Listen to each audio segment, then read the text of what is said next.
Miami gets 61 inches of rain per year, more than Seattle, more than New Orleans. The city averages 6 feet above sea level. That number should alarm you, but the elevation is not the problem. The ground is. Beneath Miami's towers and condos priced at $800,000, there is no solid earth. There is oolitic limestone, a porous ancient rock perforated at every scale, transmitting water sideways, upward, and under anything above it. On clear October afternoons, with no storm and no rain for 2 days, streets in Miami Beach go underwater, not from the sky, from the ground. FEMA flood maps do not capture this. Miami-Dade has issued over $4 billion in building permits in flood-vulnerable zones since 2015. The sponge was always there. The question is, who built a city on top of it, and who keeps selling condos above it today? The flooding in Miami is not a projection. It is not a warning. It is already here, measured, documented, and accelerating. Miami-Dade County holds 2.7 million residents. Its real estate market carries an estimated value above $300 billion. Its median land elevation is 6.4 feet above sea level. For comparison, most of the Netherlands sits below sea level, and the Dutch have spent 400 years engineering integrated water management into every layer of how their cities function. Miami has pumps. The tide gauge at Key West, one of the longest continuous sea level records in the United States, shows that South Florida's sea level has risen approximately 1 foot since 1930.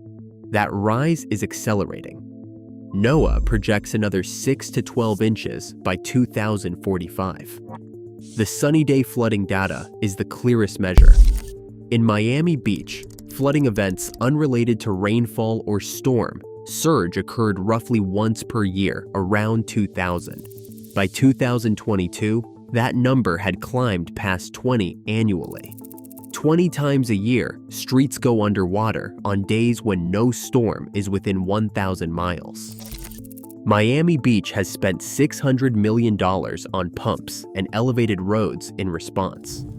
The pumps drain standing water from the streets. They drain it into Biscayne Bay. Biscayne Bay is also rising. Rotterdam and Amsterdam have deployed tiered water management systems that model subsurface movement, manage groundwater tables through controlled drainage networks, and treat the entire built environment as a hydrological system rather than a surface to be pumped dry. Miami treats the surface. The water keeps arriving from somewhere the pumps cannot reach. That somewhere has a name. It is the rock. The ground under Miami is called oolitic limestone. Geologists refer to it as the Miami limestone, or the Fort Thompson Formation, an ancient seabed exposed when ocean levels dropped millions of years ago and left behind a flat, porous platform stretching across all of South Florida. It is not solid. It is riddled with holes, channels, and dissolved cavities at every scale from microscopic to structural. Engineers call this a karst environment. What that means in practice is that water does not pool on top of this rock and stop. It moves through it, sideways through neighborhoods, upward through floors, around any barrier built above grade. Clay soils in Houston hold surface water back for a time. Delta sediment under New Orleans behaves differently still. Miami's limestone transmits water like a sponge squeezed at one end. There is no containing it in place. Sitting directly beneath Miami-Dade County is the Biscayne Aquifer, one of the most productive freshwater aquifers in the country, and the primary drinking water source for the entire region. The Biscayne Aquifer is tidally connected to the Atlantic Ocean. As sea levels rise, the boundary between its freshwater and the encroaching salt, what hydrologists call the saltwater interface, migrates steadily inland and upward. Here is where the seawall logic breaks. Seawalls stop surface water. They do not stop water moving laterally through porous limestone 6 feet below grade. Build the wall higher and the Atlantic arrives anyway. It just takes the underground route. You cannot seal a sponge by capping its top. People have been told the answer is higher walls, better pumps, elevated roads. But the water is not coming from the direction any of those solutions face. In 2018, a woman named Harriet Spiegel noticed water on the floor of her home in Miami Shores. It was not a plumbing leak. There was no storm that week. Her property sat 3 blocks from the water and had never appeared on a FEMA flood map. The water was coming up through the foundation. Groundwater, pressurized by a rising water table beneath the limestone, had reached the slab and pushed through. Spiegel filed a claim with her flood insurance provider. She was denied. Her parcel was not listed in FEMA's Special Flood Hazard Area, the legal designation that triggers mandatory flood insurance requirements for mortgage holders. Because FEMA's flood insurance rate maps are built on models of storm surge and riverine flooding, not groundwater migration through karst limestone, her home did not officially exist in a flood risk zone. The water on her floor disagreed. Her neighbor's septic system failed that same year. Saltwater intrusion had reached the drain field, contaminating it and rendering it inoperable. This is not an isolated detail. Miami-Dade County still has approximately 114,000 active septic systems. Most were installed decades ago, designed for a water table at a different level, in soil conditions that have since shifted beneath them. As the saltwater interface rises through the limestone, it compromises septic fields across the county, creating a public health hazard that does not appear on any flood map, is not tracked by FEMA, and is not covered by any federal flood insurance product. Within 2 years of first noticing the water, Harriet Spiegel's home had lost 31% of its appraised value. She was not a climate projection. She was not a future risk scenario. She was a Miami homeowner who discovered that the geology her house sat on had been misrepresented to her by maps, by sellers, by a system that had every incentive to keep the risk invisible. To understand why the maps failed, Harriet Spiegel, you need to understand how flood maps are built and who built the system that produces them. The National Flood Insurance Program was created by Congress in 1968. Its purpose was to make flood insurance available to American homeowners at subsidized rates, replacing private insurers who had largely abandoned flood coverage after the catastrophic Mississippi Valley floods of mid-century. The NFIP produces and maintains flood insurance rate maps, FIRMs, which designate which parcels fall within special flood hazard areas. Those designations control where mortgage lenders must require flood insurance, where local governments must enforce floodplain management rules, and where federally backed lending can legally proceed. The FIRM methodology was designed in the 70s to model 2 things: storm surge along coastlines and riverine flooding along waterways. It was not designed to model groundwater migration through karst limestone. In 1968, when the NFIP was written, that gap was arguably a limitation of the science. In 2024, after decades of research documenting exactly this risk in South Florida, the maps have still not been updated to capture it. This is not a simple oversight. The consequences of updating them would be enormous.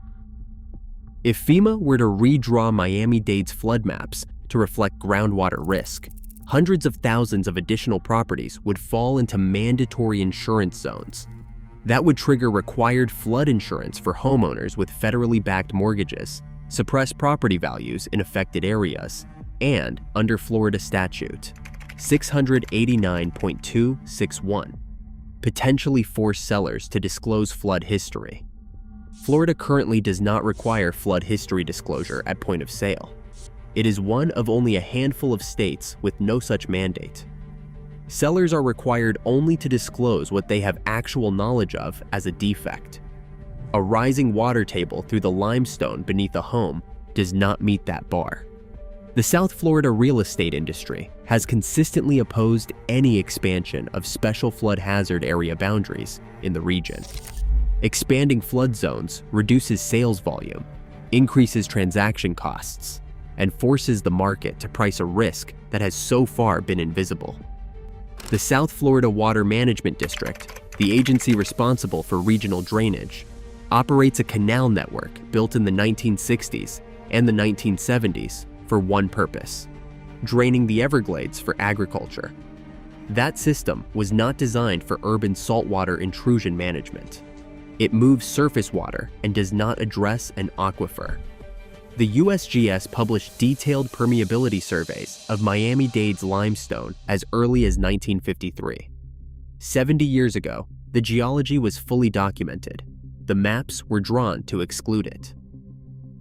The 1953 USGS document is worth naming precisely. It is Circular 252, Geology and Groundwater Resources of Southeastern Florida.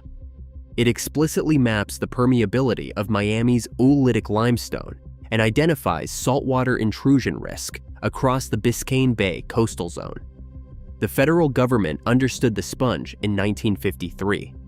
Miami's development boom accelerated through the 1960s and 1970s. In 1978, the Army Corps of Engineers produced a hydrological report on South Florida that warned directly that the existing canal drainage system would accelerate saltwater intrusion under sea level rise conditions. The canals draining the Everglades for agriculture were creating pathways for saltwater to migrate further inland. The report was published. The canals remained unchanged.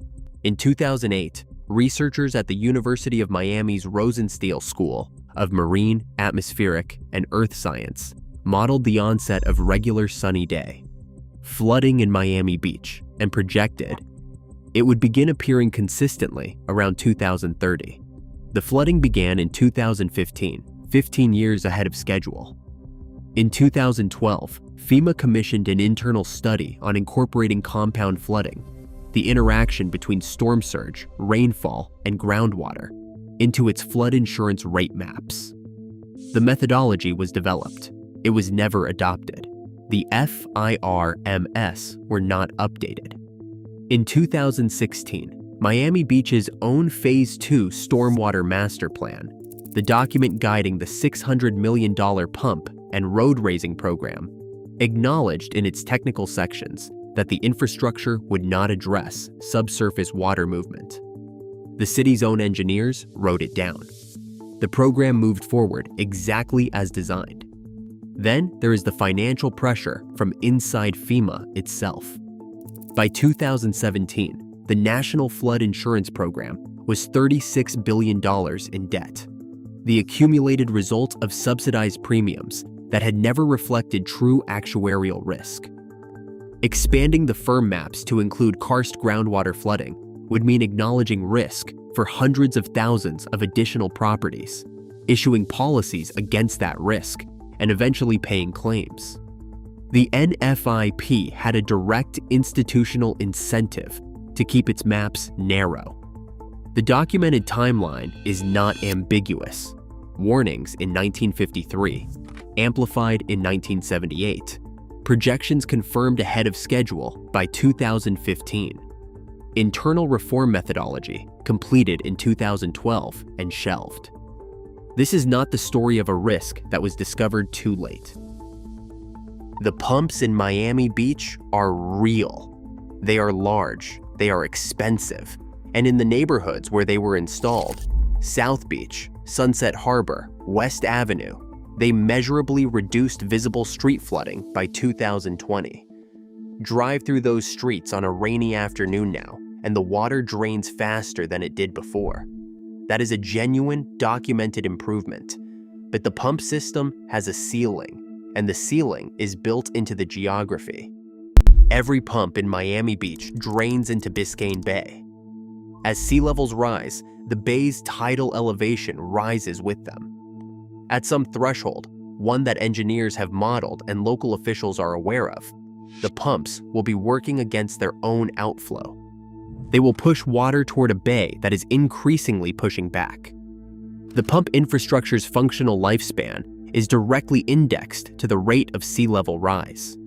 That lifespan is measured in decades. Miami is a city of 400 years of decisions that have already been made. Then there is the road elevation problem, the complication that does not appear in press releases. To reduce street flooding, Miami Beach raised its road elevations by 2 to 3 feet in affected neighborhoods. For new construction, this is manageable. For older buildings, built to the original grade years before the intervention, the raised road now sits above their first-floor thresholds. Water that once drained away from a building's foundation now pools at the elevated street edge and flows directly into ground-floor units that, by the new geometry, sit in a depression. Some residents in Sunset Harbor and parts of South Beach found their ground floors effectively reclassified as below grade by a street that had been raised around them. Their flood exposure did not decrease, it changed direction. And underneath all of it, the Biscayne Aquifer continues its slow upward migration. The pumps do not touch groundwater. The raised roads do not reduce aquifer pressure. The saltwater interface keeps moving inland. The septic systems keep failing. The limestone keeps transmitting water upward with no surface drainage solution capable of reversing what is happening 10 feet below the pavement. The fix was real. It just did not fix the right thing. Picture a Miami street on an ordinary October afternoon. Clear sky, no rain in 48 hours, no named storm within 500 miles. The water pooling at the curb is not from above. It came up from below, pushed through porous limestone by a water table that is itself being pushed upward by an ocean that has risen a foot in less than a century. That image is not unusual anymore. It is Tuesday. Miami was not built despite the limestone. It was built because of it. The rock was flat, cheap to clear, easy to subdivide, and politically convenient to misrepresent. The permeability surveys existed in 1953. The aquifer connection was documented in 1978. The saltwater intrusion risk was modeled and confirmed by 2015. Development continued because the risk was kept off the maps, off the disclosure forms, and out of the insurance tables. Florida statute 689.261 does not require sellers to disclose flood history. FEMA's flood insurance rate. Maps do not model groundwater migration through karst limestone. Miami-Dade's canal infrastructure was engineered for agricultural drainage, not urban saltwater management. The NFIP is $36 billion in debt and has every institutional reason to avoid expanding its liability. Harriet Spiegel's floor was not a freak event. It was the physical surface of a 70-year decision chain, one that began with geological surveys no policy acted on, ran through federal map-making that deliberately excluded the relevant mechanism, and ended with a homeowner denied coverage for a flood that the official system had decided did not exist. The sponge was documented. The risk was modeled. The warnings were published and filed and ignored. And the condos keep going up. Miami is not sinking into the sea. It is being quietly dissolved from below, and the paperwork says there's nothing to worry about.